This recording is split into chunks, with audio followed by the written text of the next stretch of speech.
जय Shri Shyam. Welcome back to pizza family. आज मैं आपके सामने बैसाख मास महात्म अध्याय 18 सुनाने जा रही हूँ। और 17 में हमने सुना था सुखदेव जी राजा को, मिथिला राजा को वो कथा वो बताते हैं बैसाख के बारे में, फिर वो करते हैं तो उनके पूरे राज्य में जो भी लोग रहते हैं सभी बिल्कुल पाप मुक्त हो जाते हैं। तो इसके तो यमराज जी, अब आगे की कथा में सुनेंगे, यमराज जी जाते हैं ब्रह्मा जी के पास, बहुत परेशान हो जाते हैं कि लोग अगर इस तरह से, क्योंकि वहाँ यमलोक में जाना बंद हो जाता है सबका, सभी वैकुंठ लोक को जाते हैं, तो ब्रह्मा जी के पास जाते हैं आज उनकी शिकायत लेके राजा की। तो अब हम 18 में सुनेंगे। तो गणेश महाराज से शुरू करते, जय श्री गणेशाय नमः, गुरुदेवाय नमः। अब हम शुरू करते, ओम नमो भगवते वासुदेवाय। इस अध्याय को सुनने से दरिद्रता, पाप, दुर्भाग्य रूपी कीचड़ को धोने के लिए बैसाख स्नान के सिवा दूसरा कोई उपाय नहीं है। तो इसलिए हमें स्नान जरूर करना, जो भी दिन बचे उसमें, तो हमें मधुसूदन की कृपा मिलेगी। कृपा है जब भी आप सुन रहे हो और मैं सुना पा रही हूँ। शुरू करते हैं। ब्रह्मा जी ने कहा, हे यम, इसमें आश्चर्य की क्या बात है? क्यों दुखी होते हो? सद्गुणों से ईर्ष्या करना मरण तक होता है। भगवान गोविंद को भाव से एक बार भी प्रणाम कर लिया जाए तो वह 100 अश्वमेध यज्ञों के अवमृत स्नान के समान होता है। यज्ञ करने वाला तो पुनः इस संसार में जन्म लेता है, परंतु भगवान को किया हुआ प्रणाम पुनर्जन्म का हेतु नहीं बनता, मुक्ति को प्राप्ति करा देता है। जिसकी जीवा के अग्रभाग पर हरि ये 2 अक्षर विद्यमान हैं, उसको कुरुक्षेत्र तीर्थ के सेवन तथा सरस्वती नदी के जल में स्नान करने से क्या लेना है? जो मृत्यु काल में भगवान विष्णु का स्मरण करता है वह अक्षय, अभक्षय, भक्षण आदि से भी प्राप्त हुई पाप राशि का परित्याग करके भगवान विष्णु की सायुज्य को पाता है, क्योंकि भगवान विष्णु का अपना स्मरण बहुत ही प्रिय है। हे यमराज, इसी प्रकार बैसाख मास भगवान विष्णु को प्रिय हैं। इस माह के महत्व को श्रवण करने के मात्र से मनुष्य सब पापों से मुक्त हो जाता है। इस माह के धर्मों में उसके अनुष्ठान में तत्पर रहने वाला मनुष्य यदि मुक्ति को प्राप्त होता है तो उसके लिए क्या कहना है? बैसाख मास में भगवान पुरुषोत्तम के नाम और यश का गान किया जाता है, जिससे भगवान विष्णु बहुत प्रसन्न होते हैं। पुरुषोत्तम श्री हरि संपूर्ण जगत के स्वामी और हमारे जनक हैं। यह राजा कीर्तिमान बैसाख मास में उन्हीं भगवान के प्रिय धर्मों का अनुष्ठान करता है, जिससे प्रसन्नचित्त होकर भगवान विष्णु सदा उसकी सहायता में स्थित रहते हैं। भगवान वासुदेव के भक्तों का कभी अमंगल नहीं होता है। उन्हें जन्म, मृत्यु, जरा और व्याधि का भय भी नहीं प्राप्त होता है। कार्य में नियुक्त किया गया हुआ पुरुष यदि अपनी पूरी शक्ति लगाकर स्वामी के कार्य साधन की चेष्टा करता है तो उतने से ही वे कृतार्थ हो जाता है। यदि शक्ति के बाहर का कार्य उपस्थित हो जाए तो स्वामी को उसकी सूचना दी, उतना कर देने से वह उऋण हो जाता है और सुख का भागी होता है। जिसने उस प्रयोजन को स्वामी से निवेदित कर दिया है उसके ऊपर ना तो कोई ऋण है और ना ही पातक। अपने कर्तव्य पालन के लिए पूरा यत्न कर लेने पर प्राणी का कोई अपराध नहीं रहता। ये कार्य तुम्हारे लिए असंभव है, अतः इसके विषय में तुम्हें शोक नहीं करना चाहिए। ब्रह्मा जी के ऐसा कहने पर यमराज ने दीन वाणी में कहा, तात, मैंने आपके चरणों की सेवा से सब कुछ पा लिया है। तब ब्रह्मा जी ने पुनः समझाते हुए कहा, धर्मराज, राजा कीर्तिमान विष्णु धर्म के पालन में तत्पर है।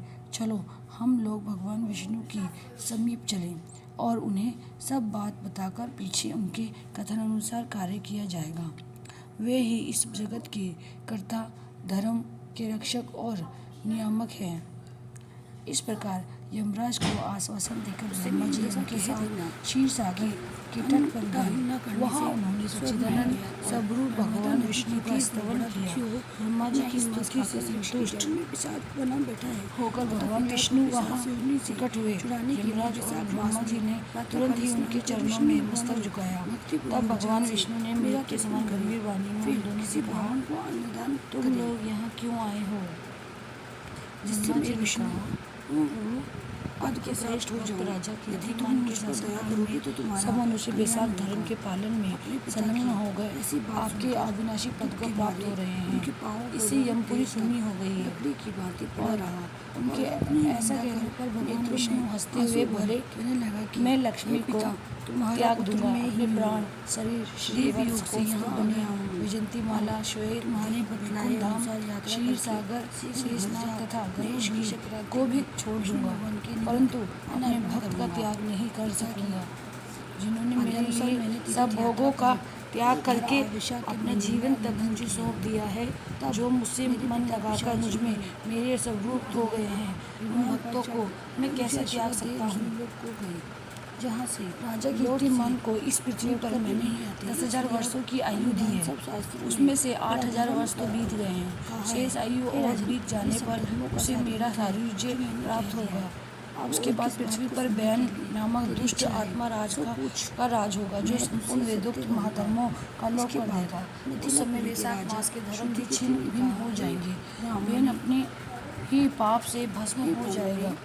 तत्पश्चात में ऋतु होकर पुनः सब धर्मों का प्रचार करूँगा। मेरे घर में उस समय लोगों में वैशाख मास के धर्म को भी वर्षित करूँगा। सहस्त्रों मनुष्यों में कोई एक ऐसा होता है जो मुझमें अपने मन प्राण अर्पित करके अपना सर्वस्व मुझे समर्पित कर देता है और मेरा भक्त हो जाए। जो ऐसा भक्त होता है वही मेरे धर्म का प्रचार करता है और मेरा शिष्य। वैशाख मास में से भी संक्षेप में वैशाख धर्म में तत्पर रहने वाले महात्मा पुरुषों तथा राजा के द्वारा सहनुसार तुम्हारे लिए भाग दिलाऊंगा। लोक में जो भी कोई भी वैशाख मास का व्रत करेंगे वे तुम्हें भाग देने वाले होंगे। उनके वैशाख मास में से बताए हुए महाधर्म के पालन में तुम कभी विघ्न न उपस्थित करना। यमराज को इस प्रकार आश्वासन देकर भगवान विष्णु वहीं अंतर्ध्यान हो गए और ब्रह्मा जी भी अपने सेवकों के साथ सत्यलोक को चले गए। उनके बाद यमराज भी अपनी भूमि को पधारे। वैशाख मास की पूर्णिमा को पहले धर्मराज के उद्देश्य से जल से भरा हुआ घड़ा, दही और अन्न देना चाहिए और उसके बाद पितरों को और गुरुओं को और भगवान विष्णु के उद्देश्य से शीतल जल, दही, अन्न, पान और दक्षिणा फल के साथ कांसे के पात्र में रखकर ब्राह्मण को देना चाहिए। भगवान विष्णु की दिव्य प्रतिमा वैशाख मास की महाधर्म कथा सुनाने वाले अपने ब्राह्मण को देनी चाहिए। उस धर्म वक्ता ब्राह्मण को अपने धर्म से भी पूजित करना चाहिए। राजा की प्रतिमा ने सब कुछ उसी जो किया, उन्होंने पाप नाशक होकर शेष आयु पूर्ण होने के पश्चात पुत्र पौत्र आदि के साथ श्री भगवान विष्णु का धर्म को प्रस्थान किया। फिर बैन नाम का महादेव जी को राजा हुआ। उसने सर्व धर्म तथा धर्मों का लोप कर दिया। इसके बाद सब प्राणी इन धर्मों को करना भूल गए। जी ने सोचा इसी प्रकार वैशाख मास धर्म बहुत प्रसिद्ध नहीं रहा।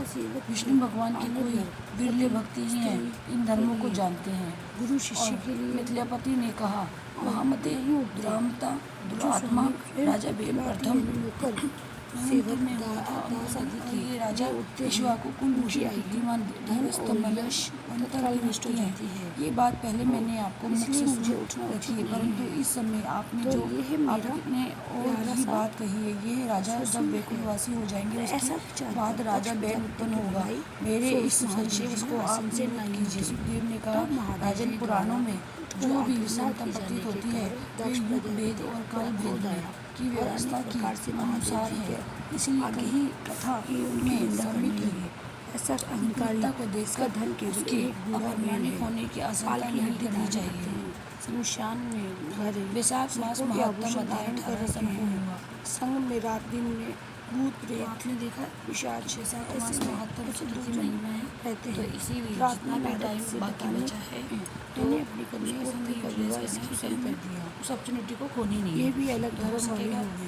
मैं इसे भी कभी नहीं सह सकता। मेरी पुत्री से भी मुझे कुछ प्रयोजन नहीं है। 4 श्लोक की भागवत ऐसे बता दक्षिण सती शंकर को और अनेक चले गए।